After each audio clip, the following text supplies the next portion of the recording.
So dahil nga po sa ginawang pagkuyog ng mga Turkish fans sa dayon Russian boxer na si Sergey Gorokov at sa buong kampo nito matapos itong talunin via second round knockout ang kanilang pambato na si undefeated fighter Emirhan Kalkan sa light heavyweight title fight sa bansang Turkey, ay pangangamba ngayon ng mga European fans na dahil umano sa ginawang ito ng mga Turkish fans ay baka mag-udyok umano ito ng gulo o giyera at pag-atake ng Russian government sa bansang Turkey.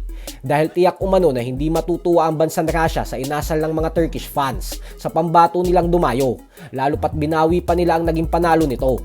May punto naman ang mga European fans dito dahil masyado po talagang sensitibo sa mga ganitong klaseng bagay ang bansang Russia. Kung atin pong matatandaan na noong taong 2014 ay kahit alam naman ng lahat na scripted lamang ang WWE, ay nagalit ang gobyerno ng Russia sa ginawang pagbalagbag ng American wrestler na si Big Show sa watawat ng Russia. Nakita ito ng mga Russian bilang pambabastos at kawalan ng respeto sa bansa nila. Kaya naman dahil dyan ay agad humingi ng tawad ang buong WWE. Habang si Big Show naman ay nagsagawa ng public apology ng live sa telebisyon. Nang sa ganun ay hindi na lumaki pa ang gulo at tensyon sa pagitan ng dalawang bansa na matagal nang may namumuong alitan at hindi pagkakaintindihan. Kaya mas makakabuti siguro kung humingi na lang din ng tawad ang Turkey sa inasal nila lalo pat sila naman talaga ang may kasalanan.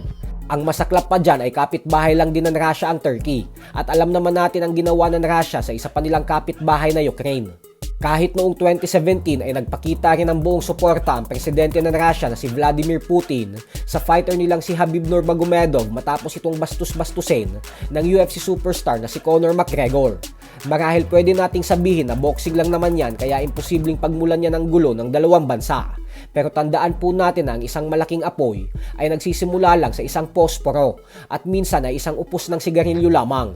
Matatandaan din natin na may mga Pilipinong nakaranas din ng panggigipit at diskriminasyon sa bansang Australia noong taong 2018 nang dahil sa rambulan ng gilas at Australia sa Philippine Arena.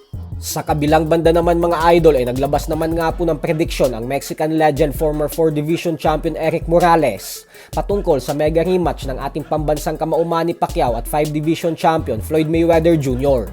na siyang nakatakdang ganapin sa September 19. Ayon kay Morales ay mahirap daw hulaan kung sino ang mananalo kasi wala na daw sila sa tamang edad para sumampa pa sa ibabaw ng lona.